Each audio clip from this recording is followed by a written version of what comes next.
came in, the air went out. We got Winston in Hong Kong, who was waiting last week. How you doing, Winston? Thanks. Yeah, I sent you a debate with Philo71, and basically the position that Philos takes is the one that St. Augustine did, which is basically God judged it better to bring good out of evil than to suffer no evil to exist. And they can't even, these fundies can't even see the contradiction, the oxymoron in the phrase suffer no evil.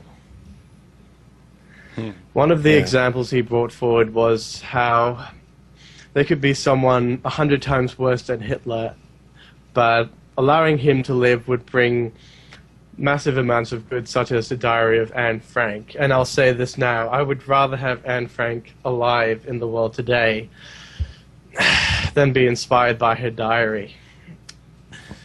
And here's another soundbite.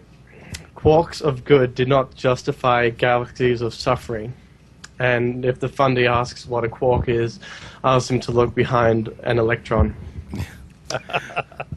That's cute. The whole issue with the problem of evil that seems to escape a number of theists and apologists, they start talking about, well, you couldn't have no suffering, you couldn't have no evil. Well, first of all, we've got to be really careful when we start labeling things good, evil, whatever. Yeah, evil is a dangerous word. But it's you know, if I agree, you would be. I'm fine with the fact that eventually I'm going to die, and that to me adds meaning to my life. I also can appreciate the fact that, you know, I can burn myself, or I can feel really good, and that I can contrast these things. Yes, you're going to need differing degrees of things, and unless everything is just static, you're always going to have degrees, and one can be judged better than the other by whatever subjective standard you want. Levels of comfort. The problem of evil, when it's presented by free-thinking people, is not, hey, why is there good and evil? Why is there bad things happening?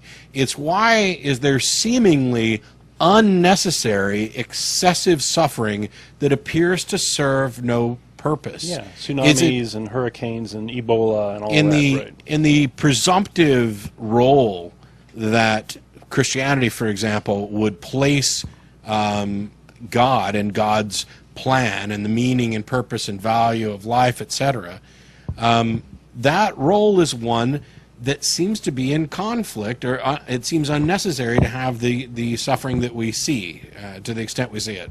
I'm not a big fan of the problem of evil argument. I think it opens way too many little doors and windows for people to, well, yeah, but what about this, and what about that, and what about this? All I care about, tell me what you believe and why, and either you have a good reason or you don't.